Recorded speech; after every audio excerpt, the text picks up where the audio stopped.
Saat kita gagal dalam moral, dalam komitmen, apapun itu, muncul suatu perasaan bersalah. Itu bukan psikologis, bukan hanya perasaan saja, karena memang kita bersalah. We are guilty. Bagaimana Tuhan menangani rasa bersalah? Nah, perhatikan, dalam penciptaan Tuhan bisa bilang begini, jadilah terang, jadi terang. Jadilah samudera raya, jadi samudera raya. Tapi untuk rasa bersalah, bisa nggak dia bilangin? Hilanglah rasa bersalah. Nggak bisa. Terjadilah pengampunan dosa, hilanglah dosa. Bisa nggak? Nggak bisa. Kenapa nggak bisa? Karena Tuhan adalah Tuhan yang maha adil. Maka rasa bersalah akibat dosa tidak bisa hanya pakai perkataan, harus ditangani. Ada hutang yang terjadi akibat dosa, tidak bisa dibiarkan begitu saja, harus ada yang membayar atau menanggungnya. Karena jika tidak, hal itu melanggar keadilan Tuhan yang sempurna. Tuhan menangani rasa bersalah karena dosa ini dengan cara apa? Substitusi diri. Inti dari pesan kabar baik Injil adalah the self-substitution of God. Tuhan yang menggantikan saudara dan saya yang seharusnya mendapatkan konsekuensi dari pelanggaran saudara. Esensi dosa adalah manusia menggantikan Tuhan dengan dirinya. Sedangkan esensi keselamatan adalah Tuhan menggantikan manusia dengan dirinya. Jadi sebelum Anda melihat bahwa Anda adalah orang berdosa, kasih Kristus tidak bisa saudara lihat. Semakin besar kita melihat sifat dosamu, kejahatanmu, semakin kita lihat, aduh aku butuh penyelamat. Semakin dalam pemahaman kita akan dosa kita sendiri, kasih Allah bagi kita semakin dapat kita terima. Semakin saudara berusaha meminimalisasikan dosamu, semakin kamu tidak bisa menghargai kasih Kristus.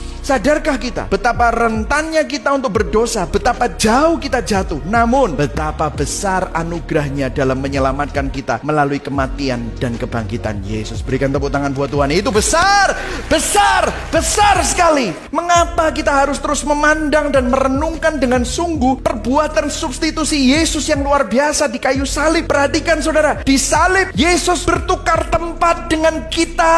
Hukuman kita ditukar dengan pengampunannya, dosa kita ditukar dengan kebenarannya, murka Allah atas kita ditukar dengan perkenanan Allah atas hidupnya, kematian maut ditukar dengan hidup yang kekal. Doktrin salib itu sangat mirip dengan matahari dan bintang. Kalau saudara lihat malam-malam banyak bintang bersinar, kelip-kelip, tapi waktu sinar matahari terbit, bintangnya masih ada di sana, tapi sinar bintangnya sudah ketutupan dengan sinarnya matahari yang begitu terang. Hidup kita mungkin banyak bercak-bercak dosa, kelemahan, ketidaksempurnaan, kegagalanmu, kelemahanmu, iri hatimu, rasa bersalahmu. Tapi waktu engkau memandang Yesus, terang Yesus begitu bersinar sampai menutupi semua cacat saudara. Dulu saudara dan saya masih musuh, tapi Yesus rela mensubstitusi dirinya dengan saudara. Dulu musuh, sekarang saudara anak. Apakah kasihnya akan berkurang? Tidak. Apakah naik turunmu dalam perjalanan imanmu, kadang-kadang mampu, kadang-kadang gak mampu, apakah berubah? Tidak. Tidak ada yang bisa kita lakukan untuk mengurangi kasih Tuhan kepada saudara atau menambahi kasih Tuhan kepada kita. Kasihnya sempurna dan utuh bagi umatnya. Amin saudara. Seberapa sering kita meminimalisasikan dosa, berpikir bahwa diri kita ini lumayan baik. Siapa yang saudara pandang untuk mengurangi rasa bersalah? Usahamu, kebaikanmu, atau salib Kristus? Karena Injil, kita tidak merasa diri baik. Kita tidak malu mengaku dosa karena kita memang orang berdosa, tetapi kita dikasihi, dibenarkan Allah di dalam Kristus. Berikan tepuk tangan buat Tuhan Yesus. Amin saudara.